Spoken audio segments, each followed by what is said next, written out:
Hey guys, Ivan here, and in this video we're gonna check what the 90s bodybuilders are doing right now in 2020. I made a couple of videos like this about Dorian, about Kevin Leveroni, about Milos Sarcev, Ronnie Coleman and Jay Cutler so far. And you guys seem to like those videos, and if you haven't watched them, go ahead and watch them now. But right now in this video we're gonna focus on the other bodybuilders, the ones that I haven't made a video about. So we're gonna check where they are, how do they look, what their physiques look like, do they still train, what are they all about, are they even alive or dead. So let's go, let's start with the first one, and that's gonna be Paul Dillette.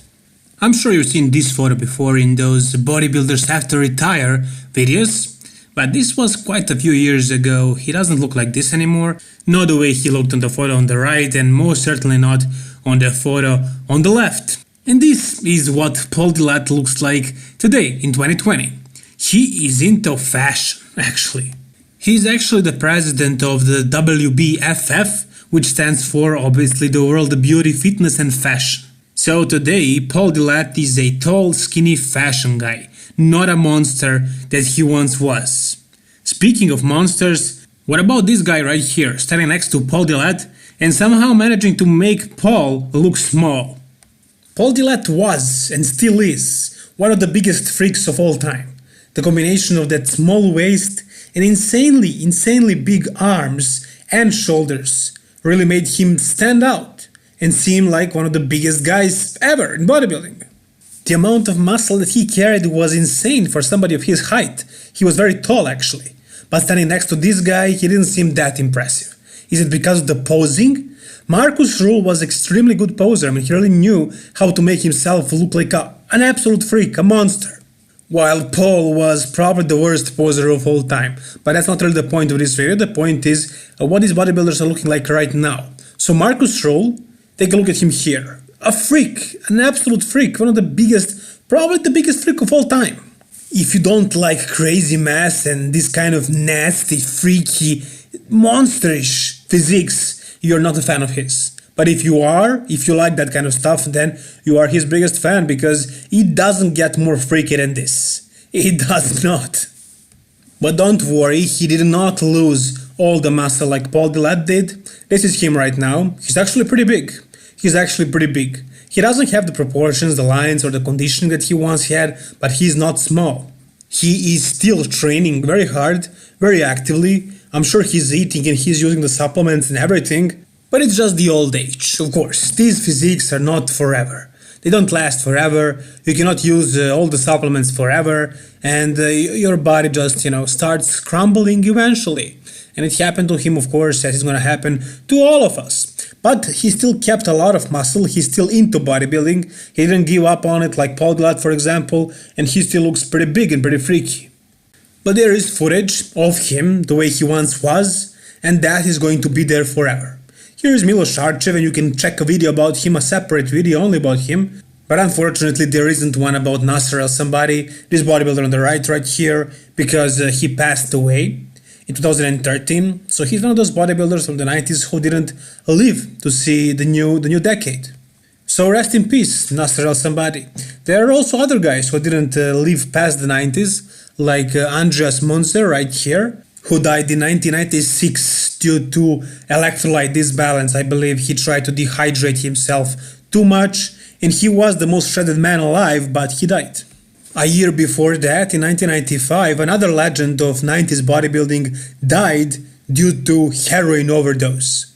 Did bodybuilding cause him to become a heroin addict?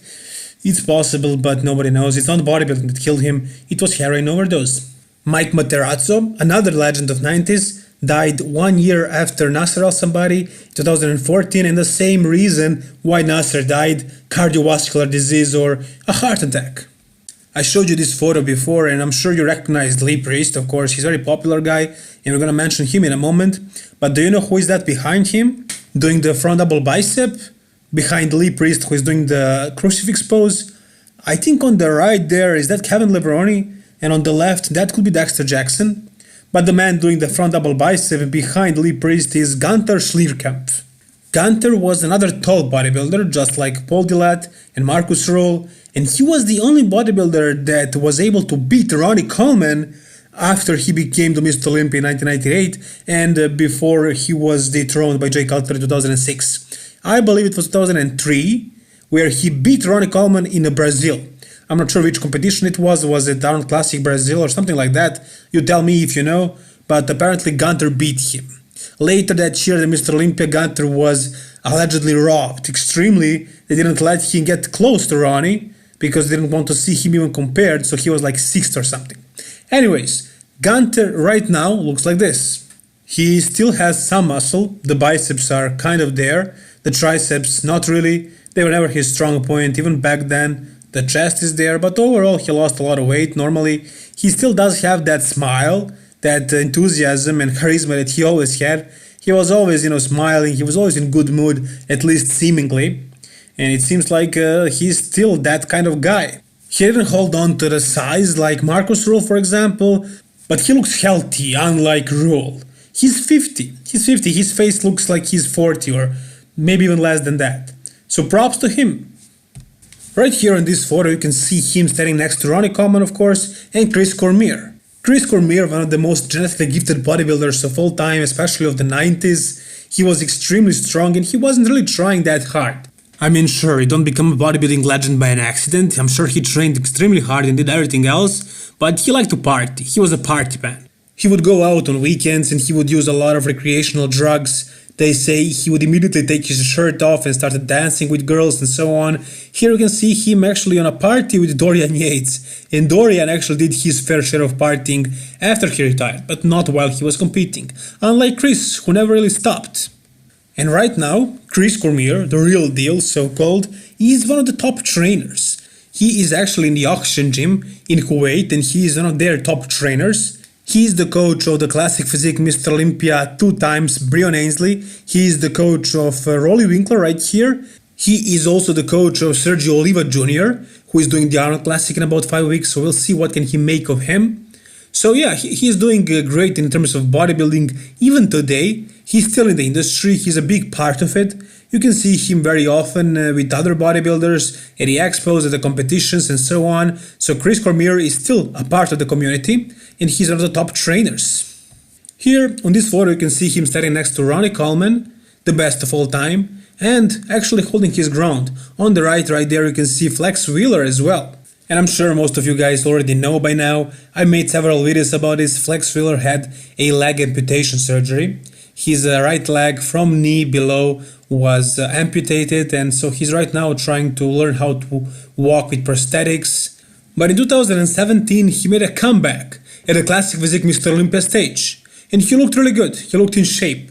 Nowhere near as big as he once was. But this was Classic Physique, it wasn't bodybuilding. For Classic Physique he was actually pretty big and he was in good shape.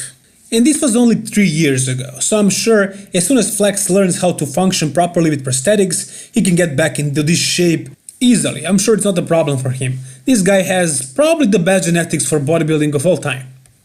Lee Haney is an 8 times Mr. Olympia champion, but he competed mainly during the 80s. He won the 90 Mr. Olympia, the 91 as well. In 92 he retired, Dorian took over, so he competed 2 years during the 90s. So it's worth mentioning him since he is the 8-time Mr. Olympia champion. What he looks like right now you cannot really see. He never really posts a physique update. It looks like he's in a decent shape for his age and he's quite old.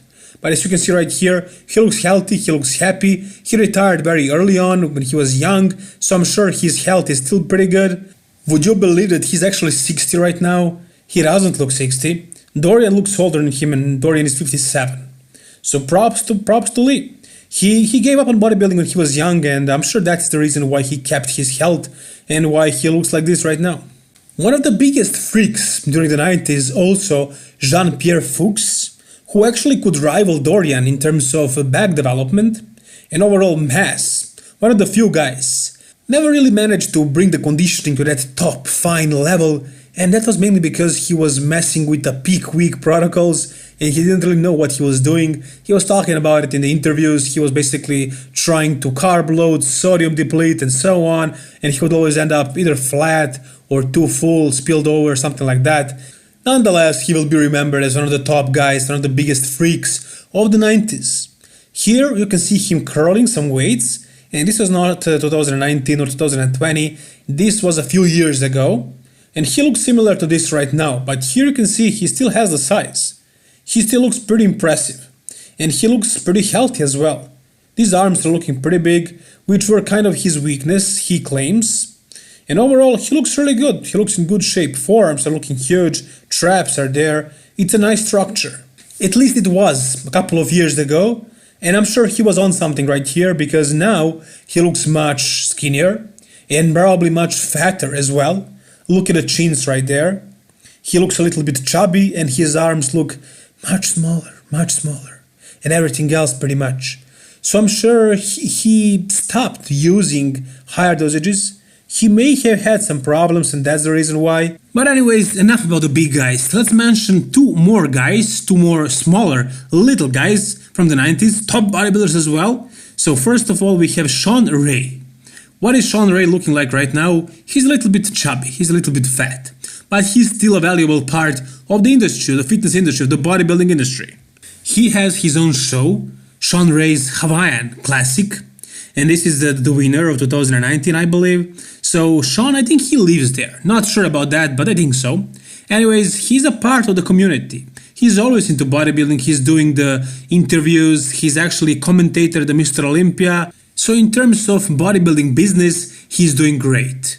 But you can always see him drinking these cocktails.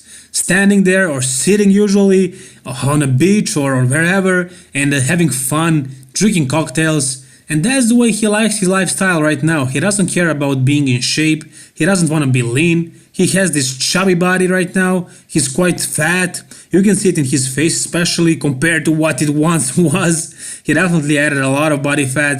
He was really lean. But as a businessman, he's there. You know, as a showman and businessman, he's always there. Some people like him very much. Some people hate him. I like his strong opinions, but sometimes he manages to piss me off as well. But he is very opinionated and he has a lot of experience in this field and he knows how to talk. He knows how to talk. I'm sure he read a lot of books and he has this gift. He's a really good speaker. Unlike many other active and retired bodybuilders, he has a personality.